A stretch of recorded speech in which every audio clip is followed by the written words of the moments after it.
Maaga pa at kasagsagan ng morning rush hour nitong Martes nang bulabugin ang mga residente sa Mindanao Avenue sa Quezon City ng isang sunog na mabilis na umakyat sa ikatlong alarma. Halos isang oras lamang, naapula na ang apoy, ngunit bakas ang pinsala nito sa halos 100 pamilyang apektado ng sunog. Si Graciela Corazon para sa detalye ng report. Binulabog ng isang malaking sunog ang isang residential area sa Mindanao Avenue, Barangay Bagong Pag-asa, Quezon City kaninang umaga. Itinaas sa ikatlong alarma ang nangyaring insidente at kalaunan ay idineklarang fire under control bandang alas 8 ng umaga. Nakuhanan pa ng video ni Stephanie Osenar ang nangyaring insidente.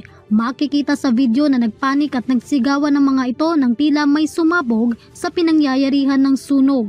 Maririnig din ang hiyaw at kagustuhan ng mga pasahero sa bus na makaalis sa naturang lugar.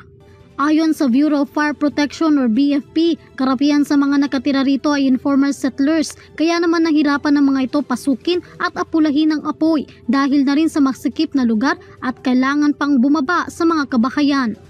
Tumulong na rin sa pag-apula ang iba't ibang volunteers at kawani ng QC, TTMD, PNP, MMDA at Barangay BPSO para sa maayos na daloy ng trapiko at sa pag-apula ng apoy. Karamihan sa mga kabahayan dito ay gawa sa light materials kaya naman mabilis na kumalat ang apoy. Samantala, sa ngayon, wala pang inilalabas ang BFP ng initial na ulat kung anong eksaktong bilang ng mga naapektuhang pamilya at datos ng pinsalang nangyari sa insidente. Napaulat rin ng isang residenteng nagtamo ng isang minor injury. Wala namang napaulat na nasawi dahil sa naturang aksidente. Para sa EuroTV News, Graciela Corazon, sumasaludo sa bawat Pilipino.